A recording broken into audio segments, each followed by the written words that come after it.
don't chase trends. We on the wave. Lagos to the world. We build, we brave, we build, we brave, we build, we brave, we build. Continent DNA. Nigeria is the most populous black nation on earth, 220 million people, and most of the country runs on private generators, not backup generators, not emergency systems, but primary power supply. The generator that runs all day and all night in homes, in hospitals, in small restaurants, trying to keep the lights on past 9 o'clock.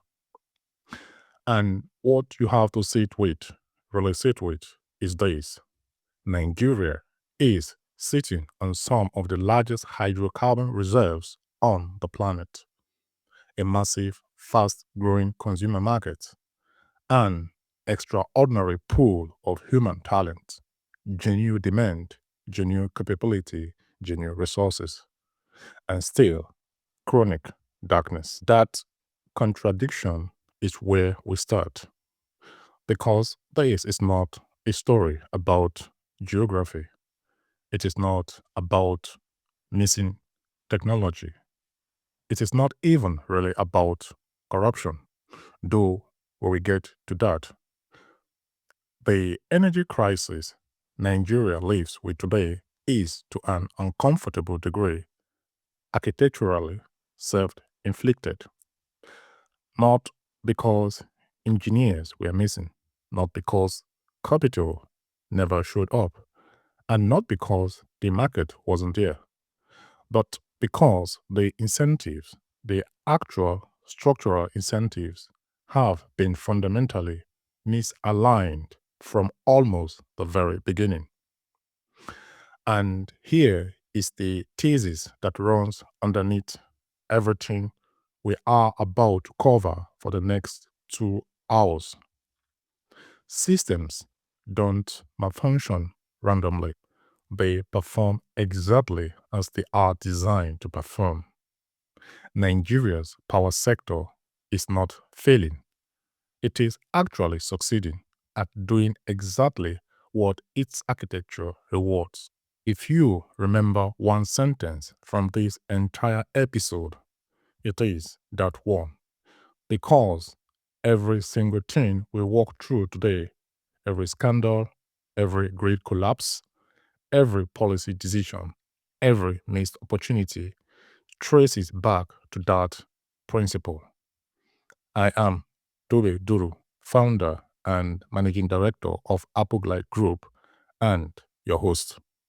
This is Continent DNA, the show about great opportunities in Africa, the DNA of markets, and the playbook to thrive in them. Today, we are going deep, 90 minutes minimum, probably longer, because the story demands it. Nigeria's electricity, oil, and gas, one of the most strategically important and most structurally broken energy markets anywhere in the world. And I want to be direct about what this episode is not.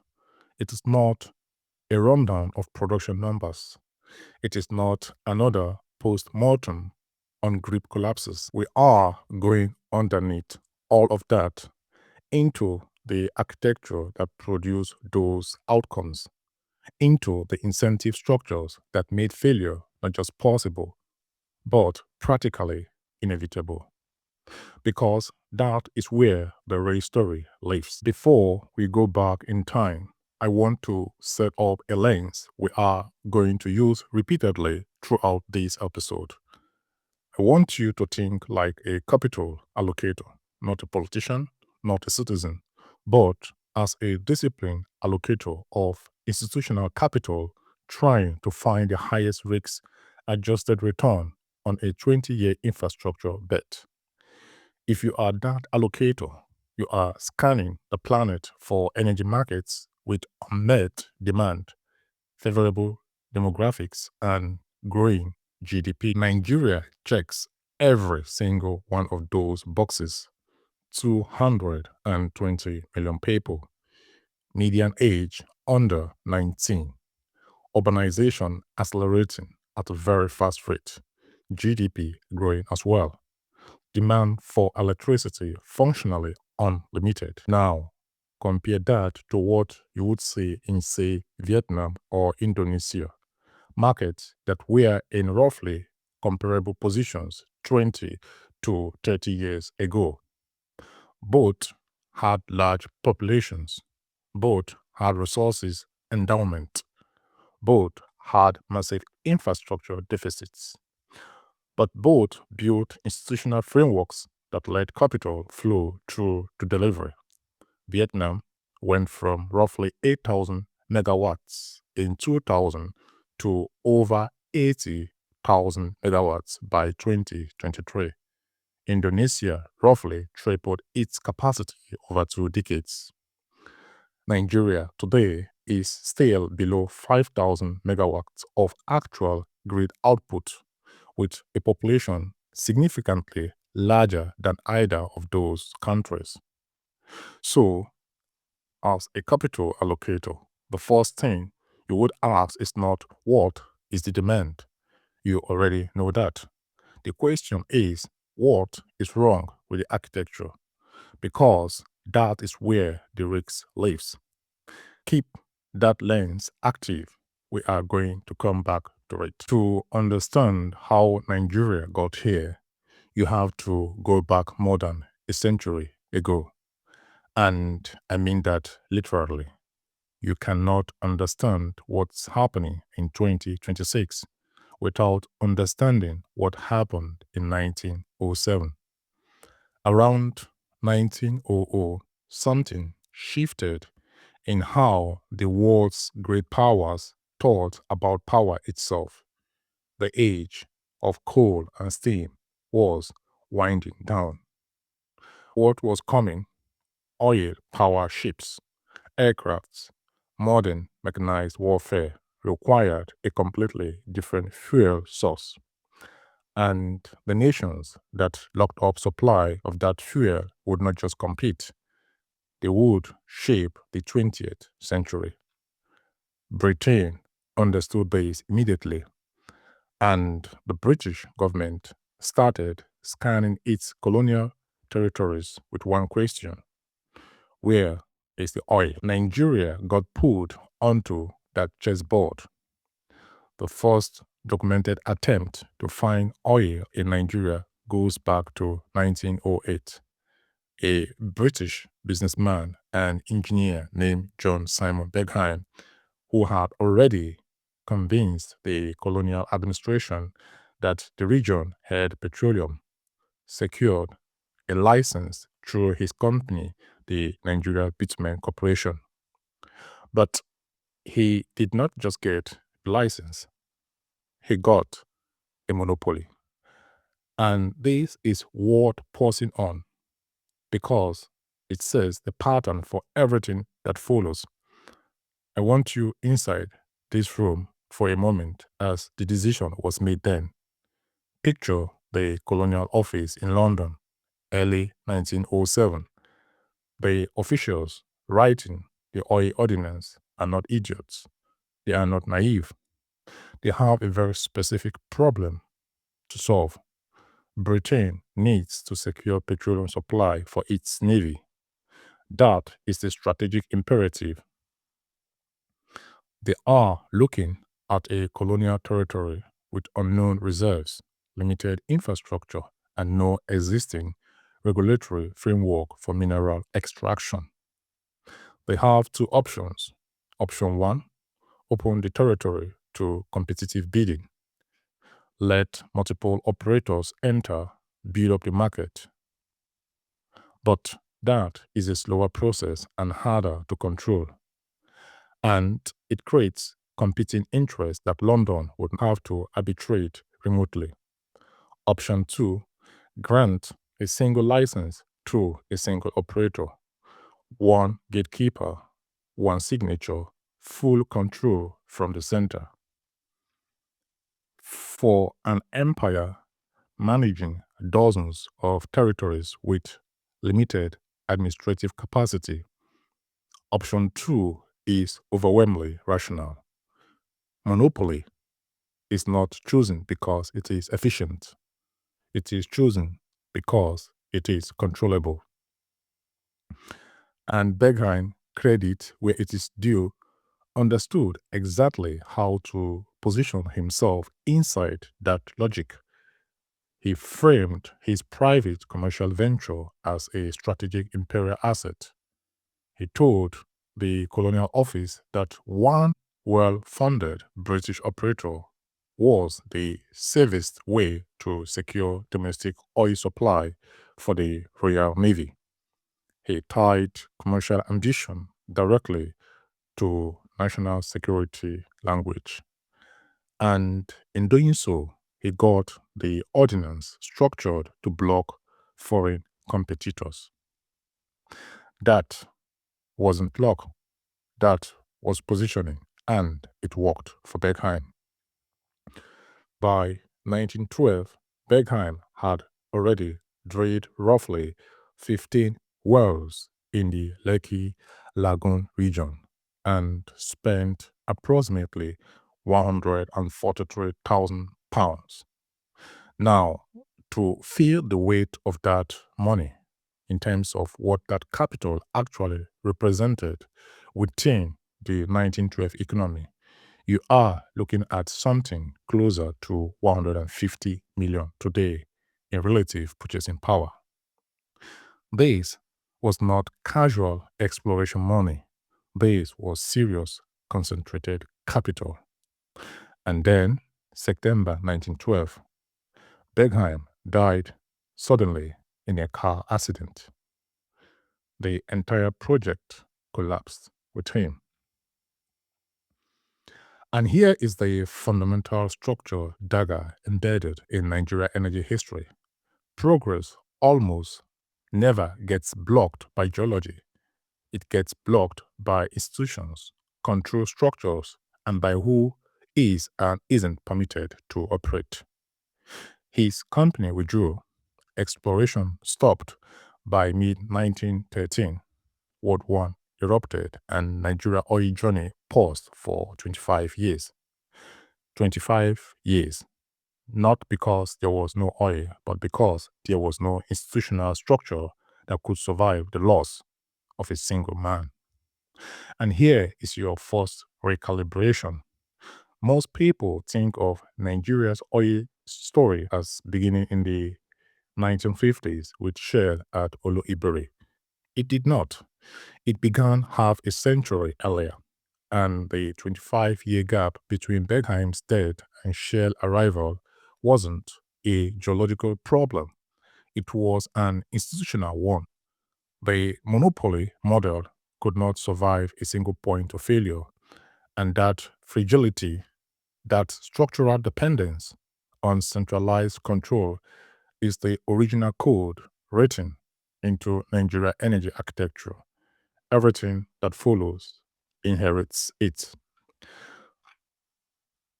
The next chapter opens in 1937. A new player entered Nigeria, an Anglo-Dutch consortium we know today as Shell. And if you are paying attention to the pattern, history rhymed almost perfectly. Shell, just like Bergheim, secured exclusive rights to explore virtually the entire country. Whenever opportunity appeared in Nigeria's oil story, monopoly structures followed almost automatically. That is not a coincidence. It is a reflex baked into the architecture from the very start. Shell drilled near Owerri, which is the capital of Imo State today. 7 boreholes, but found nothing. They drilled again after World War II, 1951, and 1953. Still no success. Then they drilled 13 more wells between 1953 and 1955. Still no success. And then in 1956, they break through. Shell struck oil in Oluibiri in what is now Bayelsa State, Nigeria's first commercial discovery. 2 years later, a 72-kilometer pipeline ran from Iloibiri to Port Harcourt. On February 17, 1958, Nigeria exported its first shipment of crude oil, 5,000 barrels per day. Modest in volume, enormous in consequence. And here is what I want you to track from this moment forward. Once crude starts to move, institutions reorganize around it, laws adjust, revenue systems get redesigned, patronage networks grow. The oil does not just flow through pipelines, it seeps into the design of political power itself. From 1958 through the mid-1970s, Shell BP was the undisputed architect of oil in Nigeria. They did not just find and drill oil, they built the entire operational system, the pipelines, the business rules, the royalty structures, the administrative architecture, just everything. But success attracts competition. Late 1950s, early 1960s, Mobil, Tenneco, Texaco, Gulf, now called Chevron, Elf Ajib Esso, entered Nigeria. When Nigeria gained independence in 1960, that influx accelerated. Within 5 years, 9 major international oil companies were operating in the country.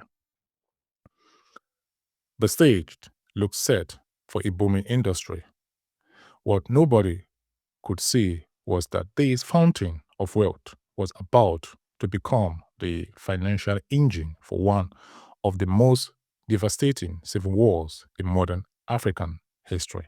To understand Nigeria's energy crisis at its root, I mean really at the root, at the level where the code was written, you have to draw a straight line from the Biafran War all the way to how the sector is architected today. 60 years apart, same structural logic. Oil did not cause the war, to be precise, but it absolutely shaped how the war was fought, and far more importantly, how Nigeria rewrote its laws the moment the war ended.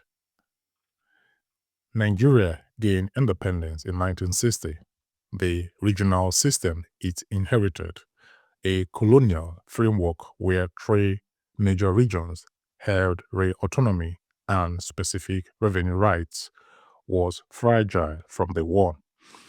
Different ethnic groups, different economic bases, different political ambitions, all held together by a federal structure that nobody had stress tested. Then, 1966, a military coup took place. General Agi Ironsi takes power. First military head of state in Nigeria, distinguished officer from the eastern part of the country. That detail alone, his origin, triggered political shockwaves. Months later, a counter coup led by northern officers removes him. Lieutenant Colonel Yakubu Gowon takes charge. And in the middle of this turbulence, the eastern region, which sat directly on top of the Niger Delta oil reserves, began to fear economic marginalization, and reasonably so. By 1966, Shell and ELF were already producing around 400,000 barrels per day in the southeast. Eastern leadership made a clear, high-stakes demand. Oil royalties should flow directly to the producing region, not to the federal government. Their logic was straightforward from where they stood. The oil was physically inside the eastern region. The region should be the primary beneficiary to fund industrialization, to expand education, to uplift its people, to control its economic destiny. Lagos, which was then the capital of Nigeria, refused immediately. Now, here is where it gets really interesting from an incentive perspective. I want you inside Shell BP decision room for a moment. You are a senior executive. You are producing oil in the East. The Eastern government is demanding you pay them directly. The federal government of Nigeria is demanding you pay. You are caught between two sovereign claims on the same revenue stream. What do you fear? You fear being locked out of the country entirely. You fear nationalization. You fear your physical assets are being seized by whichever side loses. And you made a decision fast, very fast, because the political situation is deteriorating by the week. Shell BP offered to pay the Eastern region directly. The federal government responded with a blockade of the oil terminal.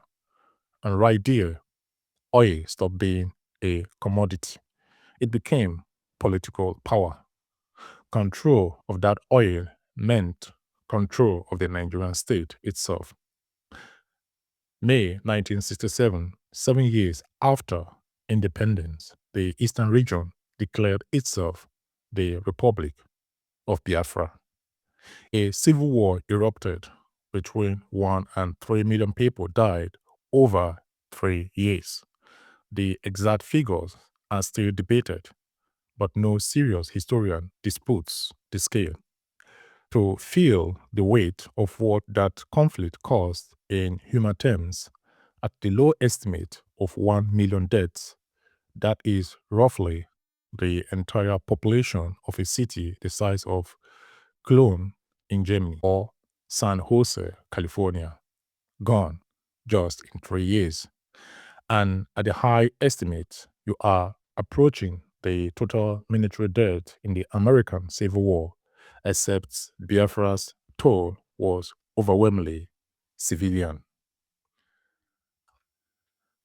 And in the middle of that war, while the fighting was still going on, a quiet legal maneuver took place. November 27, 1969, months before the war officially ended, Nigeria passed the Petroleum Act of 1969. Think carefully about that timing. A war still burning, military logic shaping every decision, and in the background, a single sentence be written into law. All petroleum in, under, or upon any land in Nigeria belongs exclusively to the federal government. That sentence changed everything. No region, no community, and no state could ever again claim ownership over petroleum resources in Nigeria. Oil was centralized permanently, written into law while the country was still at war. I want to slow down here because this is the structural inflection point that governs everything that comes after. And I want you to understand the decision from the inside. You are in the federal military government. It is late 1969. You are winning the war. But the war started because a region tried to secede, and that secession was funded or would have been funded by oil revenue. You have one overriding fear that this happens again, that any region with oil under its soil accumulates enough economic power to challenge the center. So you write a law, not just any law for that matter, but a law that eliminates the economic basis for future secession. You don't just win the military campaign, you restructure the ownership architecture of the nation's most valuable asset. You make future bargaining structurally impossible. This was not a neutral policy adjustment. It was a wartime instrument, a deliberate line written into law specifically to eliminate the threat that the center had just fought a 3-year war on to contain. And once ownership is federalized, the battlefield does not disappear. It just changes form. It moves into contracts, approval, licenses, cash flows, who signs, who gets paid, who controls assets. And from that moment forward, that is from 1969 onward, every negotiation in Nigeria's energy sector would flow through one address, the center. Here is your second recalibration. Most people look at the Petroleum Act of 1969 as a sovereignty accession, which it was, but look at what it actually did to the incentive structure. It did not just centralize revenue, it centralized the entire architecture of rent seeking. Every actor who wanted access to oil revenue, politicians, contractors, intermediaries, now had exactly one target, one set of relationships to cultivate, one approval chain to navigate. The act did not just centralize oil, it centralized corruption's address. The Biafran War ended in January 1970. The structure it produced did not. Before 1971, the Nigerian government did not actually own the oil wells or the production assets. It was largely a regulator, collecting rents, taxes, royalties. Foreign companies operated with significant autonomy. But in 1971, that changed. Nigeria established the Nigerian National Oil Corporation, the NNOC. The logic was clear. Stop being a passive rent collector. Become an active participant in the value chain. Capture more of what the oil is currently worth. Same year, Nigeria joined OPEC. 2 years later, the federal government acquired a 35% ownership stake in major oil operations, then increased it to 55% later. And then in 1977, the government decided it needed something bigger. They took the NNOC, which is the commercially operating arm, and merged it with the Ministry of Petroleum, the arm responsible for writing and enforcing the sector's rules. That fusion created the Nigerian National Petroleum Corporation, the NNPC. Now, I really need you to absorb this. I want you in the room where this merger is being designed. It is 1977. The military government under Obasanjo is thinking about institution building. They have just watched the oil price quadruple in 1973. Revenue is surging, and they are looking at models from around the world. Saudi Arabia has Aramco, Iran has NIOC, Mexico has Pemex. The logic of a national oil champion feels both obvious and urgent. But here is the structural choice that mattered most. Do you separate the regulator from the operator, or do you merge them? Separation creates checks and balances, but it is slower. It requires more institutional capacity, more lawyers, more administrative infrastructure. A merger is faster, cleaner on paper, one entity that can move at the speed of government ambition. And critically, a single entity is easier for a military government to direct. One phone call, one chain of command. So they merged, and in doing so, they create something structurally unprecedented even by the standards of state oil companies. The NNPC wasn't just a company drilling oil, it was also the regulator designing the rules, commercial operator, joint venture partner, infrastructure owner, contract negotiator, rule maker, referee, and player on the same field.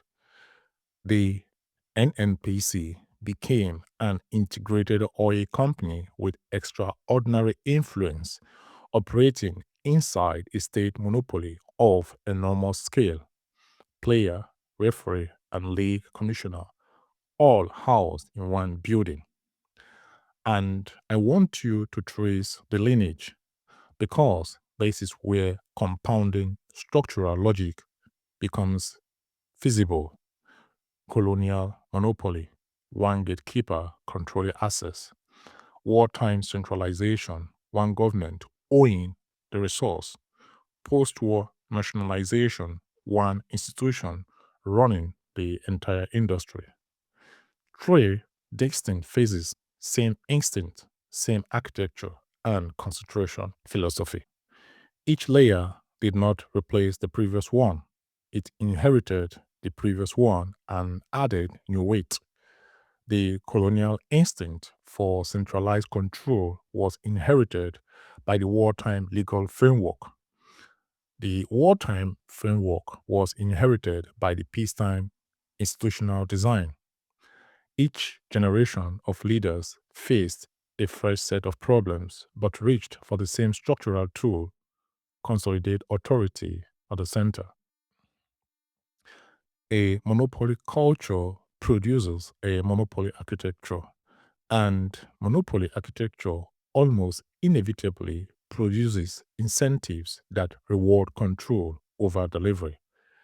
This structure, shaped by colonial precedents, wartime logic, and post war ambition, continues to define Nigeria's energy sector today in ways most people don't fully appreciate. It also created a system deeply vulnerable to waste, inefficiency, and something far more deliberate, which brings us to the question that no power minister, no petroleum minister has convincingly answered in decades. Where did the money go? The answer to that question begins in 1999 when Nigeria returned to domestic rule after 33 years of military governance. Quick context: during most of that military era, there was virtually no meaningful capital investment in energy infrastructure. By the time democracy returned, Nigeria had 79 power generation units on paper. Of those 79, only 19 were actually functional. 79 units built, 19 working. That is a 76% failure rate on the existing fleet before the democratic era even begins. So, between 1999 and 2007, 8 years of democratic government, approximately $16 billion was budgeted and reportedly spent on Nigeria electricity sector, not naira, dollars, 16 billion. Capital was supposed to build major power plant, rehabilitate transmission infrastructure, upgrade distribution networks, transform the grid. But none of this happened. At the end of that period, after $16 billion, Nigeria's actual electricity output had barely moved, still stuck at around 4,000 megawatts. Let me give you a way to feel that number. $16 billion is roughly what it costs to build the Three Gorges Dam, the largest power station on Earth by installed capacity. One country spent that and got 22,500 megawatts. Nigeria spent the same and got nothing measurable. Or think of it this way. South Africa's entire Medupi power station, one of the largest dry-cooled coal plants ever built, came in at roughly $15 billion after massive court overruns and years of delays that were considered a national scandal. And Medupi still delivered 4,764 megawatts. Nigeria spent comparable capital and the needle did not move. In any functional system, spending translates into capacity, into reliability, into measurable uptime.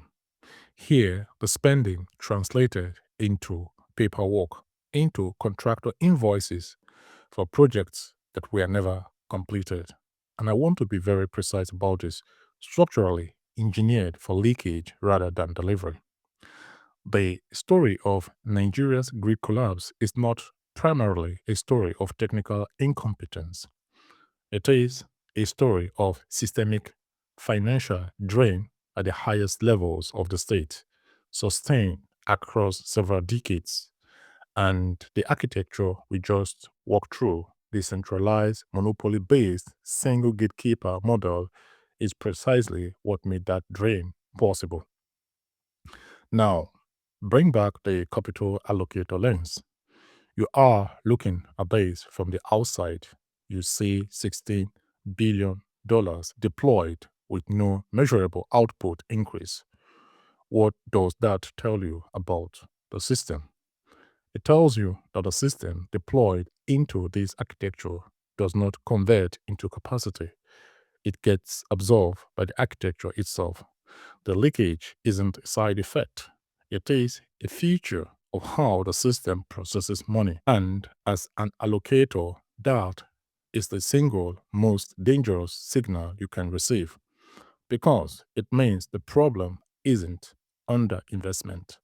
It is that the conversion mechanism is broken. Pouring more capital in does not fix a broken conversion mechanism, it feeds it. Compare that to how capital was deployed in, say, Bangladesh power sector or roughly the same period. Bangladesh went from about 4,000 megawatts in the early thousands to over 25,000 megawatts by 2023. Not necessarily with more money, but with better conversion. Their institutional architecture wasn't perfect, but capital that went in came out as megawatts. In Nigeria, capital that went in came out as invoices. All of that mismanagement revealed two things simultaneously. First, colossal amount of money could disappear without consequence. Second, the system itself was structured to reward those who extracted rather than those who built. And this is where the story shifts from institutional weakness to active predation. The NNPC, the state-owned superstructure we just walked through, gradually became the center of one of the most notorious corruption sagas in Nigeria's energy history. And it reached a visible peak during Diziani Alison Madueke's tenure as Minister of Petroleum Resources. As of the time of recording, she remains on trial in England, facing 5 counts of accepting bribes and 1 count of conspiracy to commit bribery in connection with multi-million pound oil and gas contracts between 2011 and 2015. Her tenure was defined by the largest scale abuse of oil swap and crude oil lifting schemes. And to understand why this matters structurally, not just as a scandal, but as an architectural problem, you need to understand the mechanism. An oil swap is a contractual arrangement where the NNPC exchanges crude oil directly for refined petroleum products. Nigeria's state-owned refineries had gone offline, unreliable from the mid-1990s, essentially not functional by the 2000s. The government could not refine its own crude, so it needed a workaround to keep domestic fuel supply moving. On paper, a practical solution. In practice, a massive discretionary contract structure where billions in oil revenues evaporated. Volumes were inflated, prices were manipulated, contracts went to favored intermediaries without competitive process or transparency. The system had learned to monetize its own failure. The refineries broke down, and then the breakdown itself became a profit center for those who controlled the work around. Think about the perverse incentive architecture. You are a politically connected intermediary. You are making enormous margins on oil swap contracts. Your revenues depends entirely on the refineries staying offline. Now, someone proposes fixing the refineries. What is your rational response? You oppose it, not publicly, not obviously, but through delay, through bureaucratic obstruction, through making sure the contracts to rehabilitate refineries go to entities that will never actually deliver. If you fix the refineries, the swap contracts disappear, and with them, the revenue streams flow into political connected intermediaries. That is an incentive map. And incentive maps are the most reliable predictor of institutional behavior. Losses documented by Nigeria's EFCC, the US Department of Justice, and the UK's National Crime Agency run into tens of billions of dollars. If the Dizani saga exposed internal bleeding inside the NNPC, the Malabu OPL 245 case exposed something even more disturbing: global complicity. OPL 245, one of Africa's most lucrative offshore oil blocks, estimated to hold up to 9 billion barrels of reserves. Let me put 9 billion barrels in context. At peak valuation, roughly 500 billion worth of oil sitting under the seabed. That is roughly the entire GDP of Norway in a single year, sitting in one offshore block. This is a prime real estate in the energy world. In 1998, the block was controversially awarded to Malabu Oil and Gas, a company linked to Dan Etete, who served as Minister of Petroleum Resources from 1995 to 1998. Let that land. The petroleum minister awarded one of Africa's most valuable oil blocks to a company connected to himself. A 1.3 billion payment from Shell and Eni followed. Of that sum, approximately $1.1 billion, money that was supposed to flow to the Nigerian state, was allegedly diverted into private accounts connected to Etete and his associates. Shell and Eni faced prosecution in European courts. They were ultimately acquitted for lack of evidence, proving criminal conspiracy. But the broader change was already structural.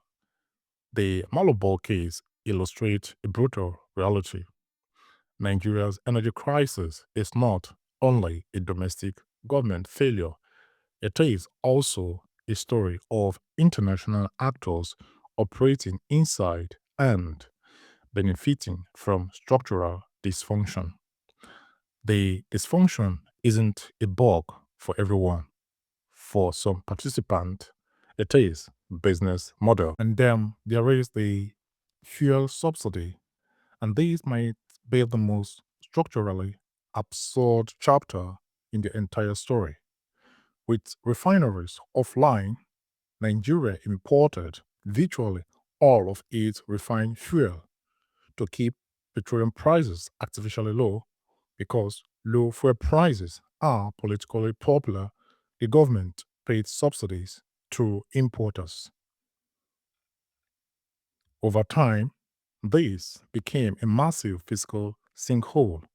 For years, Nigeria spent more on fuel subsidies than it allocated to health, education, and infrastructure combined. Let me say that again.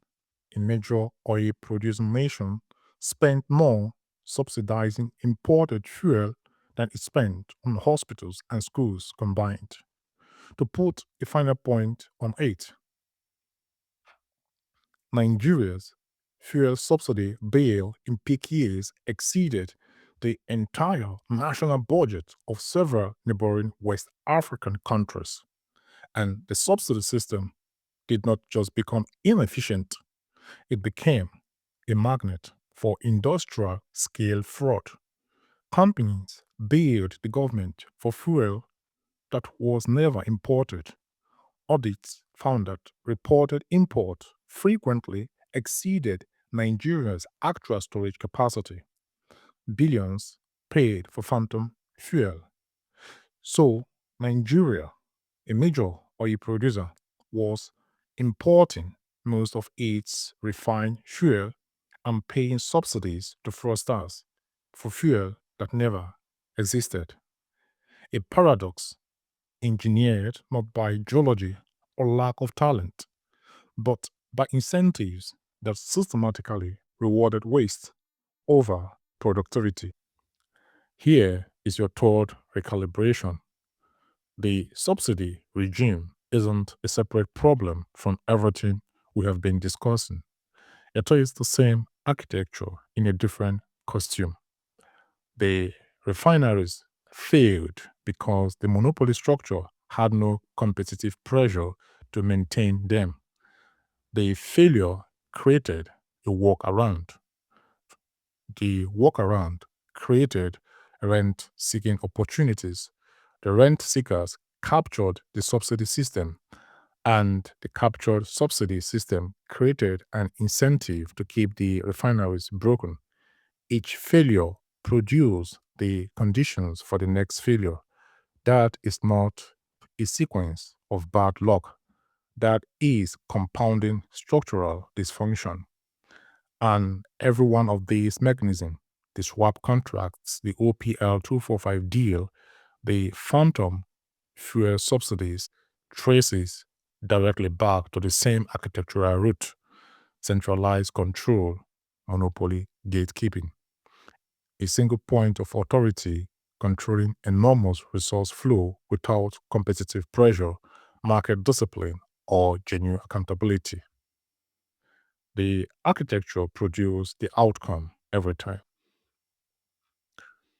Before we move on, I want to pause and do something we don't do often enough in analysis like this. I want to ask, what if the architecture had been different?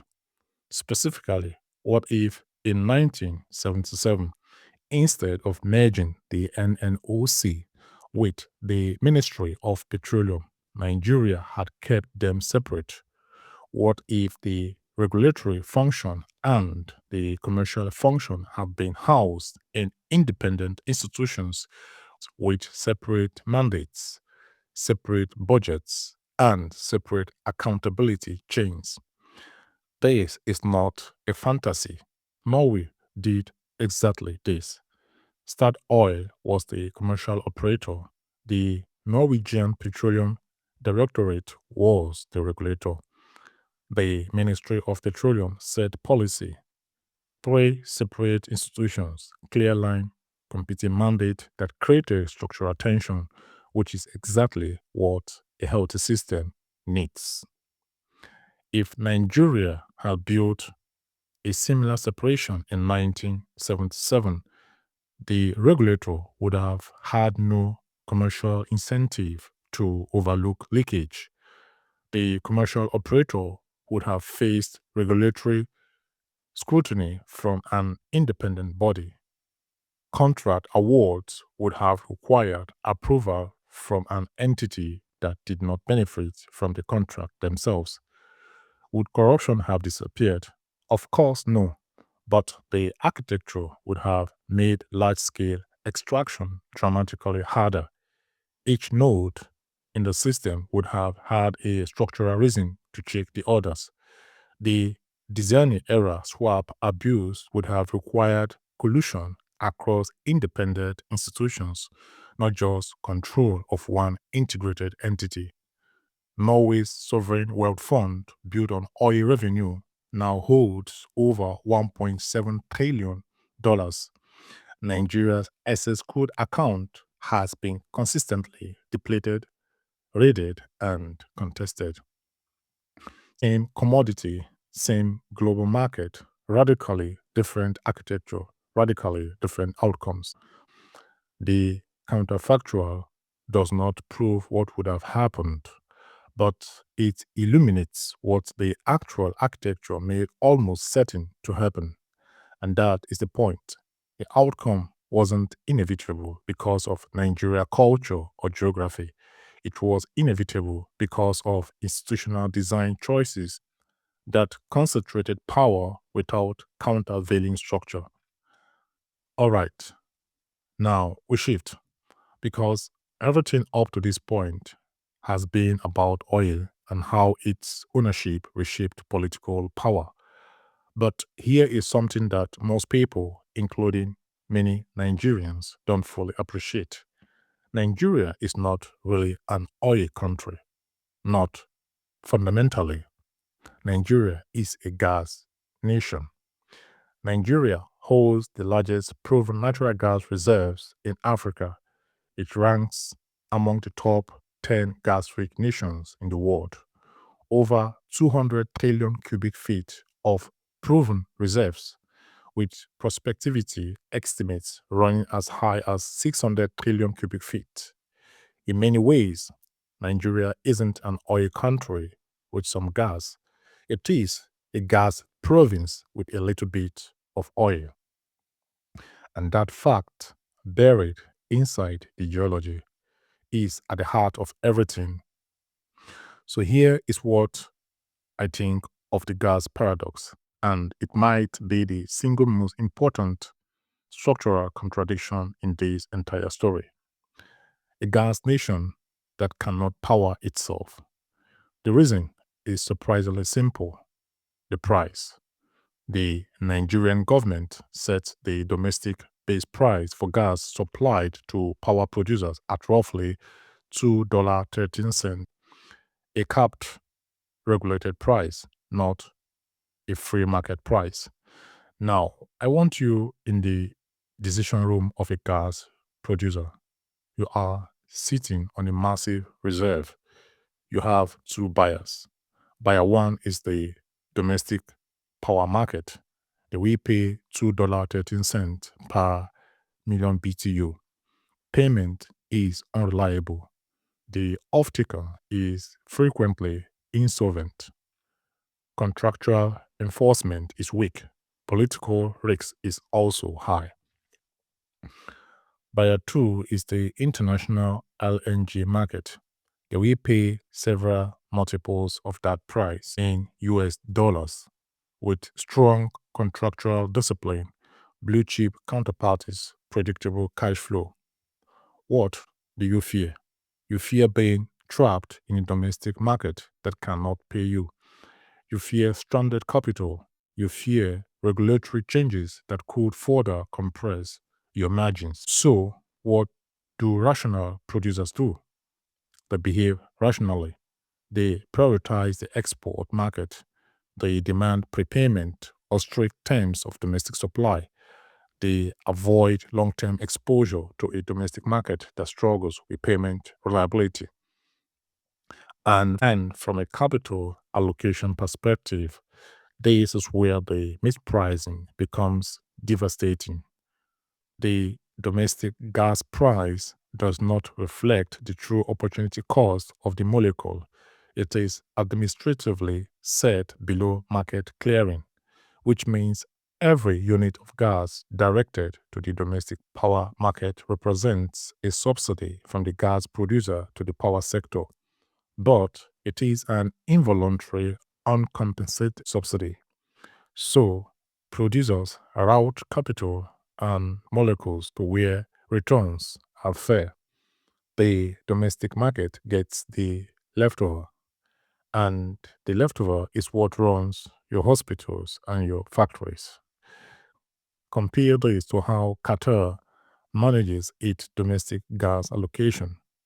Qatar prioritizes domestic industrial and power demand through long-term contracts with price mechanisms that are commercially viable for producers.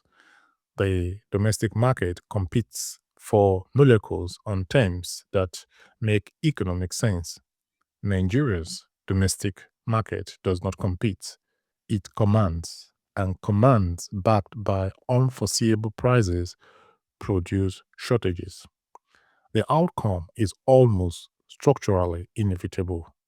Nigeria built an oil-driven revenue model on top of what is fundamentally a gas nation, and it has paid the price for that misalignment every single day in every home that runs a generator instead of a light switch. Here is your fourth recalibration. When people hear Nigeria has an electricity problem, they think about generators and grid collapses and distribution companies. But the real choke point is upstream. If the domestic gas price does not attract supply, nothing downstream matters. You can build all the power plants you want. If the fuel does not show up, the turbines sit idle. The electricity crisis is a gas pricing crisis wearing a different name. Now, let me walk you through how the electricity system actually works in Nigeria, because this is where the abstract becomes mechanical.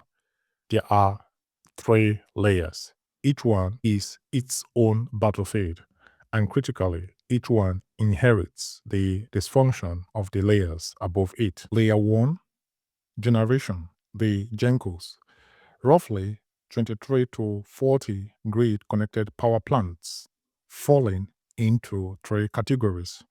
Privatized Gencos, previously government-owned asset, but now in private hands. Independent power producers, fully private new built plants built by private investors, and the NIPP plants, still government funded but intended for eventual privatization. As of February 2026, these power producers are in a state that insiders describe as technical insolvency. They are owned over 6.2 trillion naira in unpaid invoices for electricity already generated, supplied, and even consumed. I want you to feed that number: 6.2 trillion naira at current exchange rates. That is roughly $4 billion in receivables that power producers are currently carrying on their books.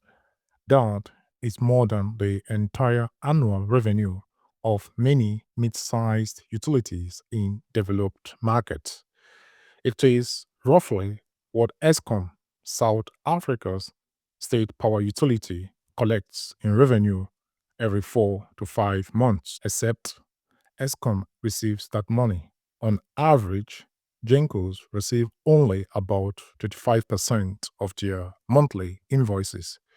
If you speak privately with executives inside these companies, off the record, the language gets very direct. Two words immediately come to mind: liquidity trap. The turbines can run, the engineers are available, the technical capacity exists, but when invoices are paid at 35 cents on the dollar, Long-term planning slowly becomes short-term survival, and survival eventually becomes the strategy. Layer 2, transmission, the TCN. The Transmission Company of Nigeria faces aging infrastructure, chronic underinvestment, frequent system collapses. Even if a genco produces 1,000 megawatts, the grid may only accept 400. The gencos still incurs the cost of keeping turbines ready, but it is often only compensated for what was actually dispatched and consumed and not what was generated.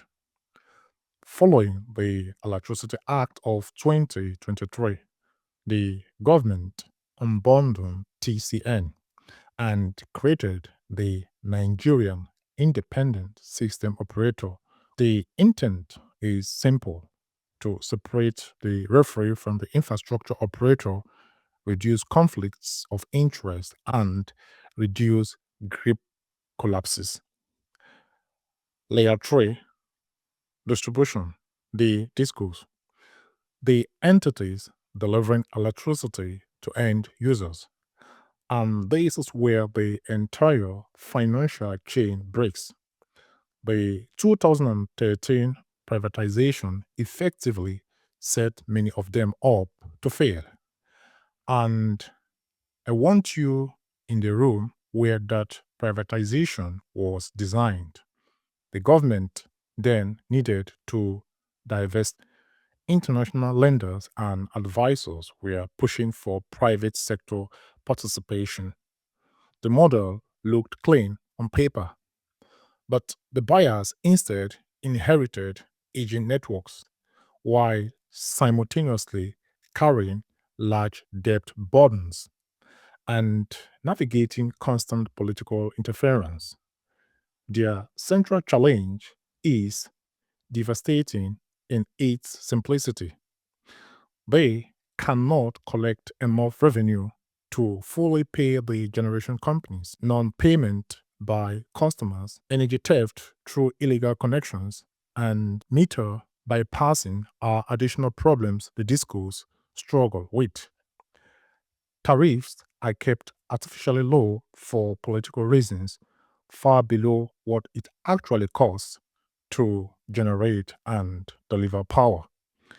In addition to that, customers' willingness to pay is also low, partly because about 45% of electricity bills in Nigeria are based on estimated billing. That further increases the challenges the discos face. When consumers feel they are being charged for power they did not receive, payment discipline collapses. And when discos cannot collect, the entire financial chain breaks from the bottom up. And here is a recalibration on the discos. The conventional narrative says the distribution companies are incompetent or corrupt. Some may be, but let us zoom out for a second. They bought assets with known deficiencies. They operate under tariffs set by politicians who fear voter backlash. They serve customers who have been trained by decades of unreliable service to resist payment, and they are expected to be commercially viable inside a system where the generation layer above them can't get fuel and the transmission layer between them can't deliver full capacity. The discos aren't operating in a market, they are operating inside a trap, and the trap was set before they walked in. NBET, the single point of failure. In the middle of all this dysfunction, one institution became the critical bottleneck in Nigeria's electricity market, the Nigerian Bulk Electricity Trading PLC, known as NBET. Think back to the original pitch, the one made to investors and lenders when the system was being designed. Build the plant, feed the grid. A government back off taker will pay you on time, bankable, predictable, and safe. That was the story. But then reality hits.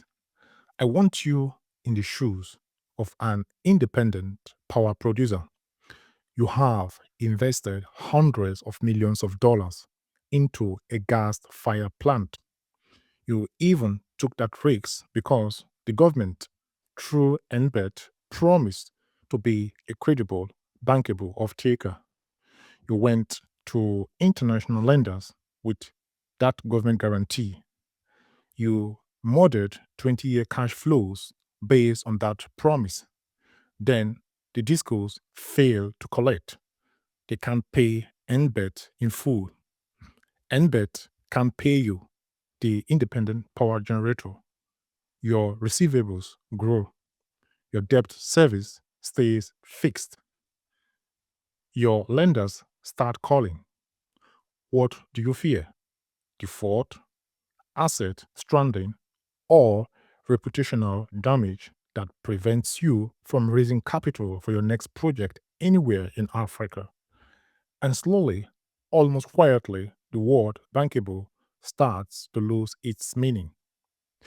What was presented as a stable structure becomes a cycle of dependency where everyone is waiting on someone else and nobody actually controls the cash.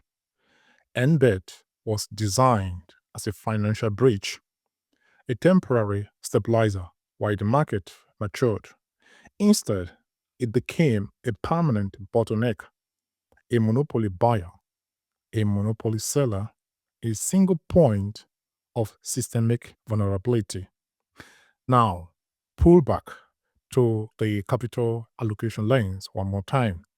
You are an institutional investor evaluating African energy infrastructure.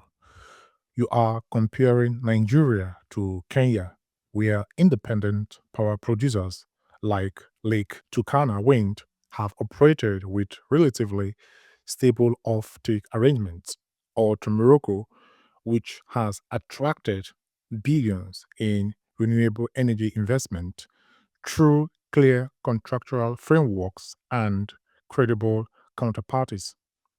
Nigeria has all the demand, but the counterparty chain is broken.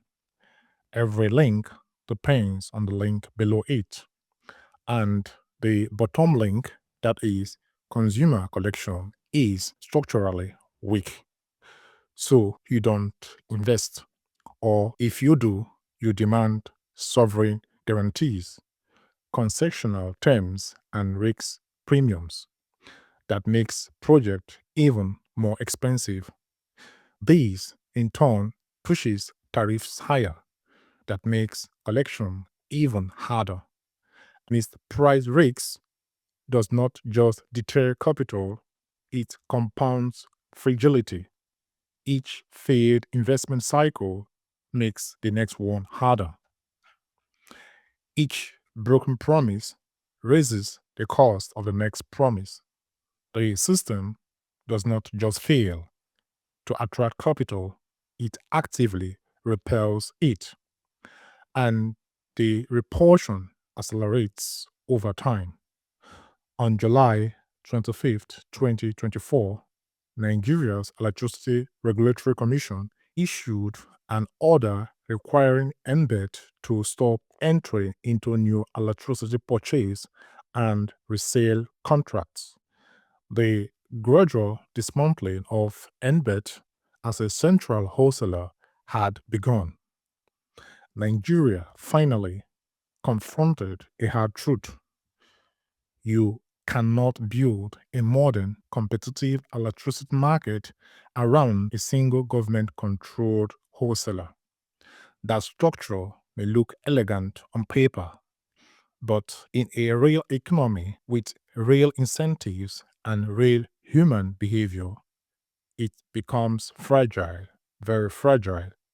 power must flow through enforceable bilateral contracts and commercial discipline, not through centralized discretion. Now, let me give you the economic picture because the numbers here are staggering once you actually walk through them. Nigeria delivers roughly 37 to 40 terawatt hours of grid electricity annually. For a population of more than 220 million people, that is extremely low by any global standard. Countries supporting a $1 trillion industrial economy, the kind Nigeria aspires to reach by 2030, typically consume somewhere between 2,000 and 3,000 kilowatt hours per person per year. Nigeria today is a fraction of that. South Korea, for example, consumes roughly 10,000 kilowatt hours per capita. Even Egypt, with a population about half Nigeria's size, generates roughly 4 times as much grid electricity. Moving into that range would mean a 17 to 18 times increase in generation. Total annual electricity demand would climb toward 600 to 700 terawatt hours. At an average blended price of around 10 cents per kilowatt hour, Nigeria's electricity market is worth between 60 and 70 billion dollars every single year. And a $2 trillion economy with deeper industrialization could push demand towards 1,000 terawatt hours per person. At that scale, you are talking about a potential electricity industry worth well over $100 billion annually. The current system is not just underperforming at a tiny fraction of the scale required to support the economic ambitions constantly discussed in policy cycles. The gap is not small, it is exponential. And that gap, that 60 to $100 billion gap, is the true cause of the architecture we have been tracing so far. Now, we step back and we look at the full picture because when you zoom out from the history, from the scandals, from the financial crimes, from the broken electricity chain, what you see is not simply a story about blackouts. It is a story about incentives, and incentives are the most reliable predictor of how any system behaves. Now, we have reached the point where we push back and examine Nigeria's energy sector through the lens of market forces. To do that, we apply Porter's 5 forces to the Nigerian energy industry because this framework helps us understand the deeper structural drivers behind the dysfunction and, more importantly, where the real solution might lie. A quick recap: Porter's 5 forces is a strategic framework that explain how competitive pressure from rivals, new entrants, substitutes, supplier power, and buyer power determines the profitability and stability of any industry.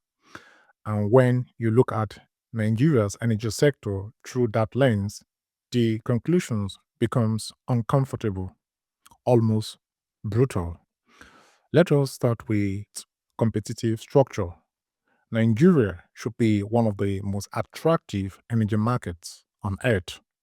A population approaching 240 million people, massive unmet demand, genuine willingness to pay for reliable electricity because people are already paying, just not to the grid. On paper, this should be the hottest energy investment destination on the planet. But every new entrant that attempts to enter hits the same wall. gas supply is unreliable. The transmission grid can't consistently evacuate power. The payment intermediary may not pay on time. The regulatory environments shift with political cycles. Nigeria has customers. Nigeria has demand. Nigeria has capital seeking returns, but it lacks the institutional infrastructure to connect those three things. This isn't a welcoming gateway, it is a structural obstacle cause. On the supply side, gas producers hold disproportionate leverage. Power plants cannot operate without them. So, producers behave rationally. They prioritize LNG exports and demand prepayment. They also avoid long term domestic exposure. In fact, they control the choke point. When one group of suppliers can effectively shut down an entire industry by withholding supply, you don't have a balanced market. You have structural dependency. And structural dependency behaves like a hostage dynamic. On the consumer side, buyer power is almost non existent. Distribution territories are fixed, tariffs are regulated, service quality is unpredictable. So, consumers do the only rational thing available to them: they leave the grid. And this might be the most striking data point in this entire episode. Over 40 gigawatts of decentralized generation capacity through private generators, roughly 22 million households running generators regularly. An estimated 10 to 12 billion dollars spent annually on fuel and generator maintenance across the country. To put that in perspective, $12 billion is roughly what the entire country of Ghana spends on total government expenditure in a year. Nigeria's household are effectively spending the equivalent of Ghana's national budget just to keep the lights on independently. In Germany, electricity costs roughly 25 cents per kilowatt hour. In Nigeria, the premium band A grade price is about 15 cents. On the surface, 15 cents looks like a bargain, but Nigeria did not lose its electricity market to a competing utility. It lost it to a shadow utility that households and businesses built for themselves. Millions of micro utilities powered by frustration. This is not a minor threat on the horizon. It is a structural shift that has already happened. The question is not just what electricity costs, it is what it costs when it is not there. And here is your sixth recalibration. The shadow utility is not just a coping mechanism, it is a competing system, and it has a structural advantage that the grid does not have. It actually works. It is expensive. It is polluting. It is inefficient, but it delivers. Every Nigerian who buys a generator is making a rational capital allocation decision. They are investing in reliability, and every generator sold is a vote of no confidence in the grid's architecture. The longer the grid fails, the more entrenched the shadow utility becomes. And the more entrenched the shadow utility becomes, the harder it is to attract capital back to the grid. Because potential grid customers have already built their own alternatives. That is not just a market failure, that is a feedback loop that locks the system into permanent underperformance. And when you look at the competitive structure, distribution companies with territorial monopolies, generation companies constrained to sell only through NBET until recently, TCN as the sole transmission provider, what you see is not a competitive market. It is a chain of protected monopolies.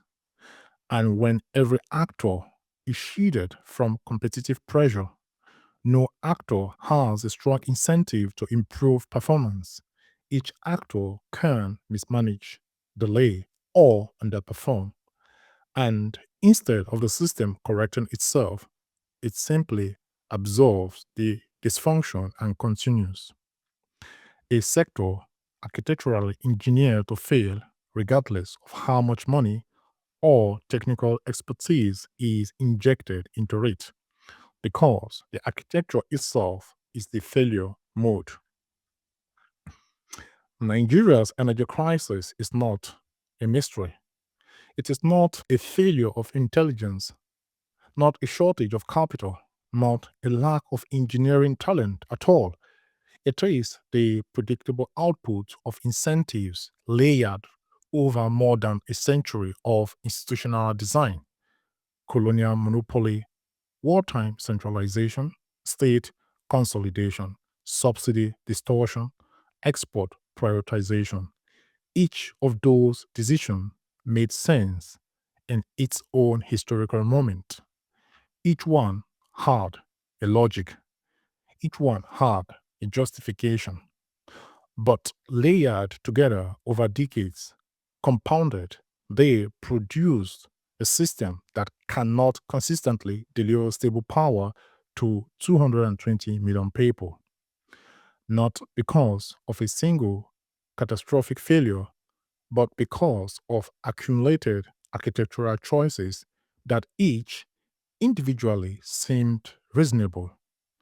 And now I want to bring the threads together, because this is where the compounding becomes fully visible. Decision 1, 1907, the Colonial Office writes the Oil Ordinance as a monopoly instrument. One gatekeeper, one license, one point of control. The instinct is efficiency through centralization. Decision 2, 1969, the Petroleum Act centralizes all hydrocarbon ownership at the federal level. Written during wartime, designed to eliminate the economic basis for future succession. The instinct is security through concentration. Decision 3, 1977, the NNPC merger combines regulatory and commercial function. The instinct is speed through consolidation. No separation of power, no structural checks. Decision 4, the gas pricing regime. Domestic gas capped at a fraction of international market value. The instinct is affordability through price controls, but the consequence is that rational producers route supply elsewhere. Decision 5, NBET as sole intermediary, a government backed wholesaler designed to make the market bankable. The instinct is confidence through centralization.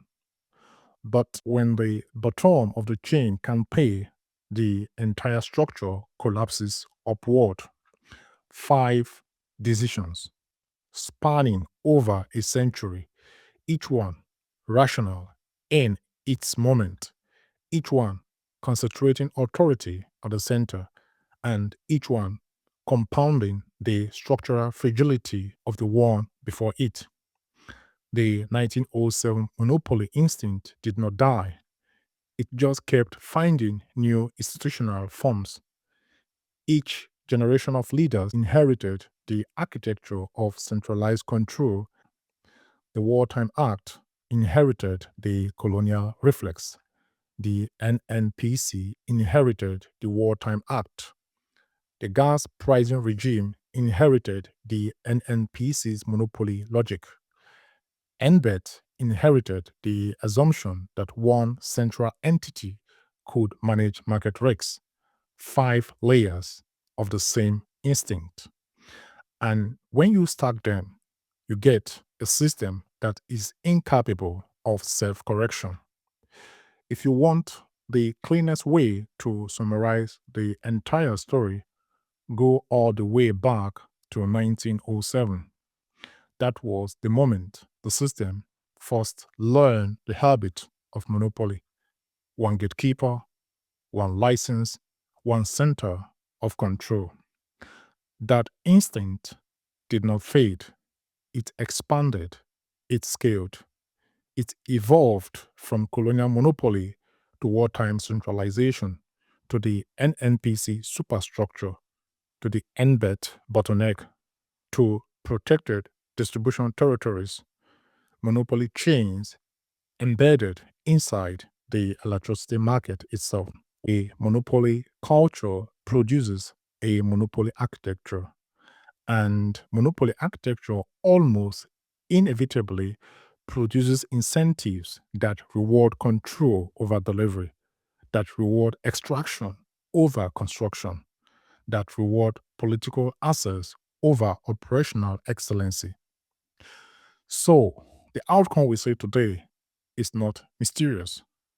It is logical. It is architectural. And here is the harder truth and the more important one. Reliable electricity will not emerge from another bailout, from another emergency committee, from another political speech, or from another imported consultant's report. Those interventions don't work not because the people behind them are incompetent, but because they are trying to fix outcomes while leaving the architecture that produces those outcomes intact. And this is the final recalibration. Reform that don't touch the incentive architecture is not reform. It is maintenance. Every bailout that leaves the monopoly chain intact is a capital injection into a system designed to absorb capital without converting it into delivery. Every tariff adjustment that does not address the gas pricing distortion is a surface level intervention on top of a structural problem. The architecture is the problem, and until the architecture changes, the outcomes are locked in. Reliable power will come from redesigning the incentive structure itself, from making the right behavior the profitable behavior, from building a system where the actor who generates the most reliable power, not the one with the most political connections, captures the most value. Power does not fail by accident, it fails by architecture. And architecture, no matter how old, no matter how entrenched, can be redesigned. That is the work to be done. Keep building. I am Tobe Duru. See you in the next episode. Thank you for listening. We build, we break, we build, we break, we build, we break, we build, we build. Continent DNA.